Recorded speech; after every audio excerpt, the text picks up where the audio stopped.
Estamos dando la bienvenida a la señal aquí en la gráfica a César Biondini. ¿Qué tal, César? Gabriel Fernández te saluda. ¿Cómo estás? ¿Cómo estás, Gabriel? Un gusto saludarte y un gusto, bueno, saludar a todo el equipo y a todos los oyentes de la gráfica ahí de la radio. Un placer charlar con vos. A ver, ¿cuándo te enteraste que la política te iba a interesar? ¿Cuándo te diste cuenta que, y esto es para mí? Creo que desde chico, yo me crié en unidades básicas, Ujú. porque en la década del 80, digamos, ya existía la agrupación que conducía a mi padre, que está dentro del PJ, que era Alerta Nacional, y yo ya en ese momento convivía en mi día a día con un montón de militantes, de dirigentes, etcétera, etcétera. Iba a actos desde que yo era chico, porque bueno, tanto mi padre como mi madre, ellos siempre me enseñaron la importancia de comprometerse y de militar.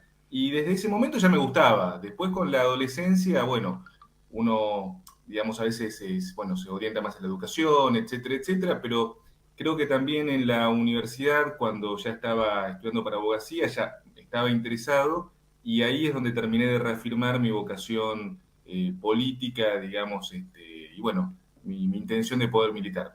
Mencionaste Alerta Nacional. ¿Sos consciente de los debates que se han generado en derredor del lineamiento político de Alerta Nacional a lo largo de los años? ¿Qué balance haces? Sí, coincido. Mira, yo creo que hay muchas cuestiones que se han dicho, muchas cuestiones que en definitiva hay conceptos erróneos. Yo de lo que viví, de lo que yo, bueno, lo cuento desde adentro, digamos, ¿no? Ujú. Evidentemente también tengo una posición familiar en el medio, pero yo siempre lo que vi de Alerta y yo todos los compañeros que conocí allí eran gente que realmente era peronista, que creía en una causa nacional, que denunciaba cuestiones que después el tiempo terminó dándoles la razón a todo lo que se hablaba en esa época, más allá de que, bueno, yo creo que también eran debates de otra época, ¿no? De repente uno hoy ve la política de otra manera, pero bueno, yo creo que en ese momento, después de que había terminado el gobierno militar y de, bueno, también vamos a reconocer que el gobierno de Alfonsín muchas veces hoy se lo pinta como que era todo color de rosa y bueno, estaba la coordinadora que no eran precisamente niños tranquilos. Entonces, bueno, creo que era una época mucho más, digamos, exaltada desde los diferentes lados. Pero la verdad que siempre yo lo sostengo y lo digo, yo de esa época era un chico, era un niño, ¿no? No puedo decir mucho de la parte de la militancia, pero yo la gente que les conocía o los valores que se me inculcaron son los valores que hoy sostengo, que son los valores, digamos, de creer en la patria, de creer en la nación, de creer en la causa nacional, de creer que la Argentina no es esto que nos quieren vender los liberales, que sea una simple factoría al servicio de Inglaterra o de Estados Unidos, sino que sea una nación orgullosa y próspera y sobre todo una nación independiente. Para construir un movimiento que lleve adelante esas banderas, ¿qué integrantes imaginás? Porque una de las características eh, con las cuales fue señalado Alerta Nacional es la de sectorizar, es decir, aferrarse demasiado a una vertiente, dejando afuera otras, descalificando a otras. ¿Es así? ¿Pensás que tiene que ser una acción contenedora la configuración del movimiento nacional en la nueva etapa? ¿O pensás que hay que ser más estricto programática, doctrinariamente? No, yo creo que hoy por hoy la experiencia, creo que después estamos hablando de una experiencia política y de un movimiento que, bueno, esto fue hace ya casi 40 años Ujú. atrás. Yo creo que hoy por hoy sí tiene que ser un movimiento amplio, tiene que incluir a diferentes espacios, incluyendo, por ejemplo, también yo considero a espacios incluso que son valiosos del sector del radicalismo, no a todos, pero hay gente que realmente es muy valiosa. Creo que a las diferentes expresiones del peronismo, que las hay y son muchas. Creo que la expresión, bueno, yo provengo esencialmente de una militancia que también sigo la línea San Martín Rosas Perón, pero provengo de una experiencia más bien nacionalista, y, o sea, no vengo del PJ, a eso me refiero, Ujú. con esto que estoy diciendo. Lo que yo sí marco, a ver, necesito marcar un cierto límite con gente que ha traicionado, es decir, a mí figuras como Pichetto o como Scioli, me parece que son justamente dirigentes que vienen, digamos, de una experiencia de, vamos a denominar, el amplio campo nacional, y que hoy estén sirviendo a los intereses de Milei, me parece que ya es, bueno, una definición en sí mismo de por qué no los considero, a ver, aptos para formar o integrar una etapa de cambio, digo, porque realmente creo que todo tiene un límite. En todo este último periodo ha sido fuerte la discusión, aunque no orgánica, pero ha sido fuerte la discusión de lo que podríamos llamar los sectores nacionalistas con los sectores progresistas, ¿no? Sí. Todos bajo el amparo de una definición nacional popular, unos lo entienden de un modo, otros lo entienden de otro. ¿Cuál es tu postura sobre este debate? Que involucra tema de derechos humanos, involucra una serie de cuestiones que para muchos sectores internos del movimiento son trascendentes. No, coincido. Me parece que creo que ha habido una extremización de los dos espacios, te soy Ujú. sincero. Ajá. Me parece que eso es una Qué cuestión que hay que interesante definir. definición. Me parece que los dos espacios en su momento se extremizaron. Creo que Milei ha sido una cachada necesaria Ujú. al campo nacional, que también nos ha puesto en una situación de decir, bueno, a ver, estuvimos quizás discutiendo cuestiones que la verdad, que hoy por hoy parece que estamos discutiendo cuestiones de Suiza, porque hoy por hoy estamos peleando por defender a la Argentina o la existencia de la Argentina.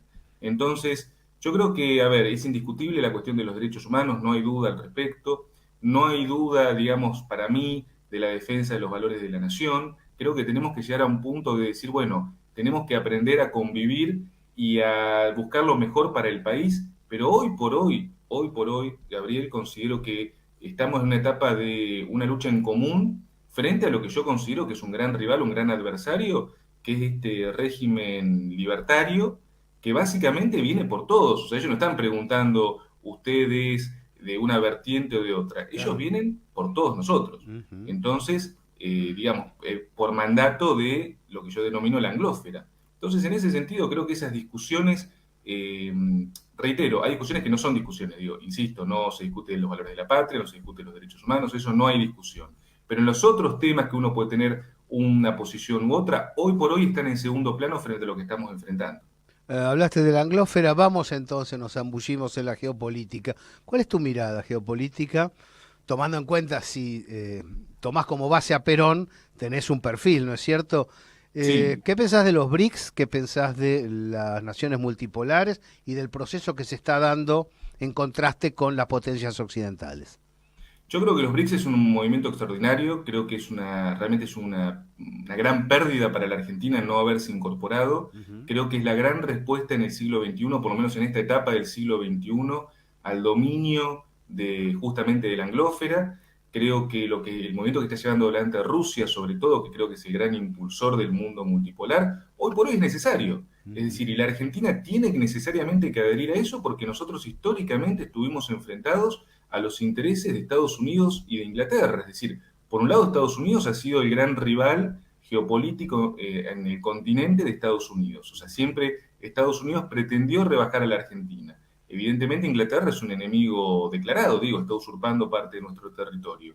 Lo que plantea Rusia, que también, insisto, que lo acompañan dos naciones muy disímiles entre sí, pero que son naciones que son emergentes, digamos, han sufrido el colonialismo como China y como India, integran ese BRICS junto con Brasil, que es un aliado natural, no es un adversario de la Argentina. Digo, Ujú. nosotros hemos peleado a expensas de los imperios que nos afectaban a unos u otros.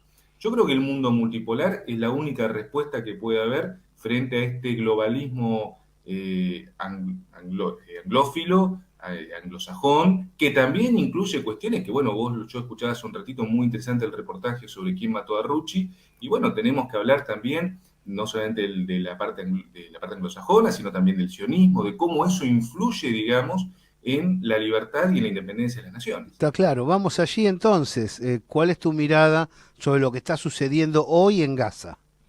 Es un genocidio, es un apartheid, no lo digo yo, lo dice la Corte Internacional Penal, es una cuestión terrible. A ver, acá muchas veces Israel ha querido disfrazar sus cuestiones diciendo no, se critica a Israel y hay una cuestión antisemita. Hay muchísimos judíos que no comparten en absoluto las políticas de Israel. Ujú. Realmente me parece que cargarle a la colectividad judía los crímenes de Israel es un crimen en sí mismo.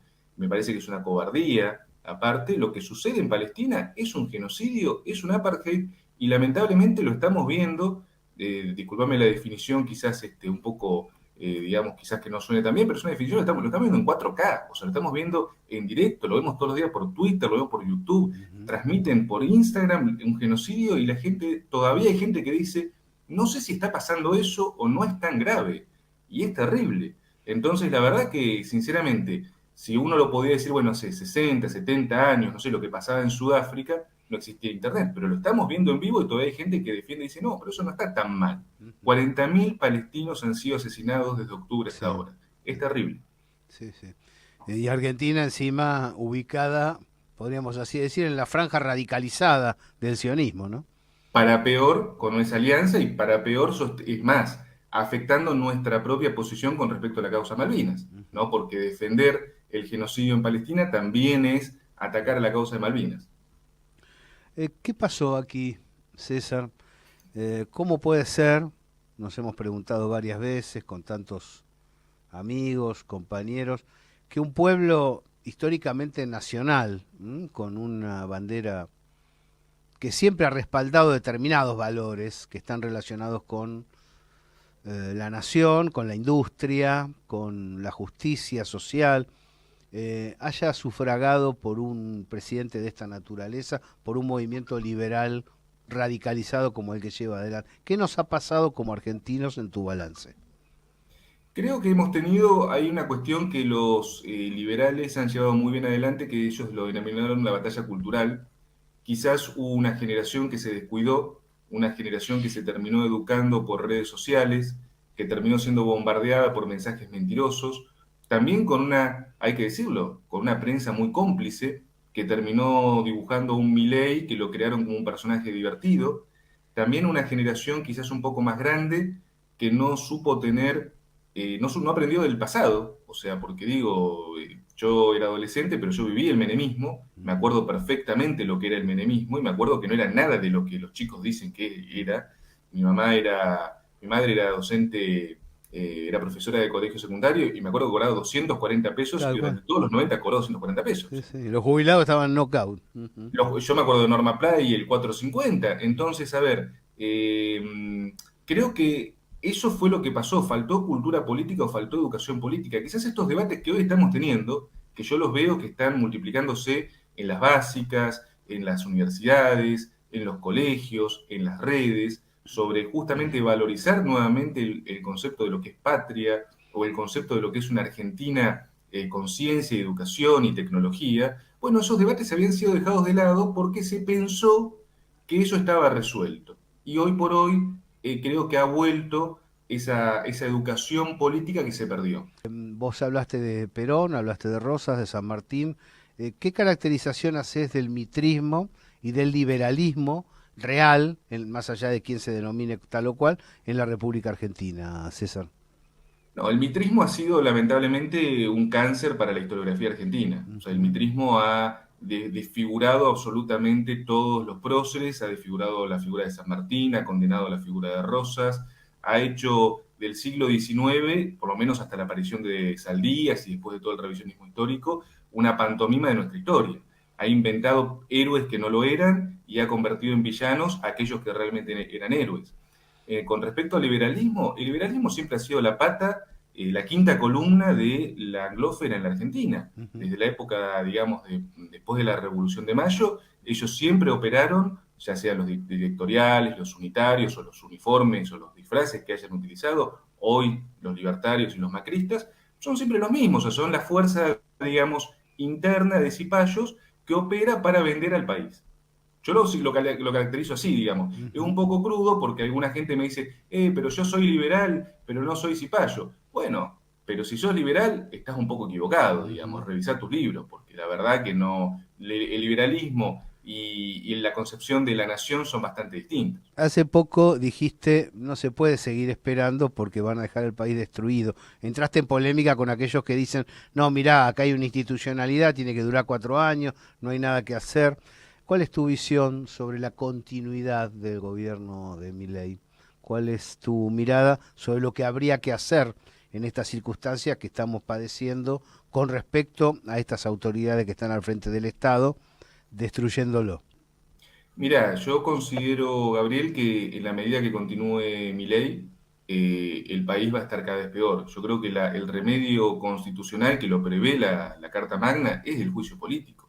Yo Ujú. entiendo que haya diputados y haya senadores que dicen, no, bueno, todavía no están los votos. Bueno, pero están las causales, o sea, hay que exponer las causales y hay que llevarlas al Congreso y hay que plantearlo en el recinto, abiertamente. Digo, en el 2022 o 2022, Milei no tuvo ningún empacho en pedir un juicio político contra Alberto Fernández. Entonces yo digo, ¿qué es esta cuestión de las buenas formas de que el tipo está destruyendo al país, pero no, tengamos cuidado a ver si alguien nos critica por redes sociales? No es golpismo. Todo lo que ha hecho Milei en estos 8 meses son enormes causales de juicio político.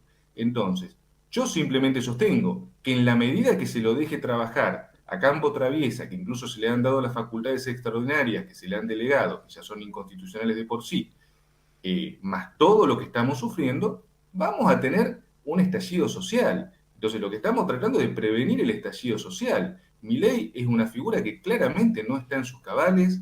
Yo sostengo que no pasa una prueba psiquiátrica, pero aparte, más allá de la prueba psiquiátrica y que no está en sus cabales, que eso sería un problema casi personal, el problema es que está entregando al país y lo está loteando y está haciendo ingresar a las tropas extranjeras, está entregando el control de la ciberdefensa, de los ríos interiores, de la parte marítima, de la parte aérea, está transando con Estados Unidos, con Inglaterra, nos está metiendo en la guerra de Ucrania. Es decir, o sea, acá vamos a tener una gran crisis y yo después no quiero que vengan esos mismos diputados y senadores a decir, bueno, no pudimos hacer nada. Pudieron hacer algo, para eso se les dio una banca. César Biondini, ¿qué rol le asignarías a las Fuerzas Armadas en la República Argentina? ¿Cuál sería el lugar que te imaginás que deben llevar adelante más allá de la letra constitucional? No, yo creo que el rol que tienen que tener las Fuerzas Armadas es el rol que siempre se imaginó para ellas, que lo imaginó San Martín, que es la defensa de la patria de amenazas externas. Ujú. Es, digamos, el rol para el cual han sido formados.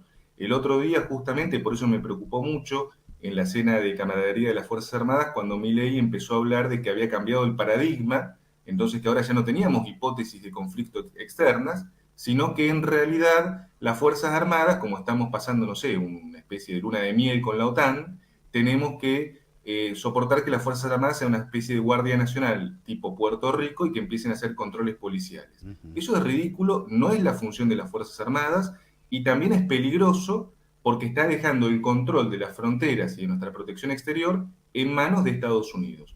Yo creo que las Fuerzas Armadas han sido creadas para defender al país de amenazas externas y esa es su función. Son una columna vertebral, yo las reivindico en esa función, pero también hay que entender que otra función no le corresponde.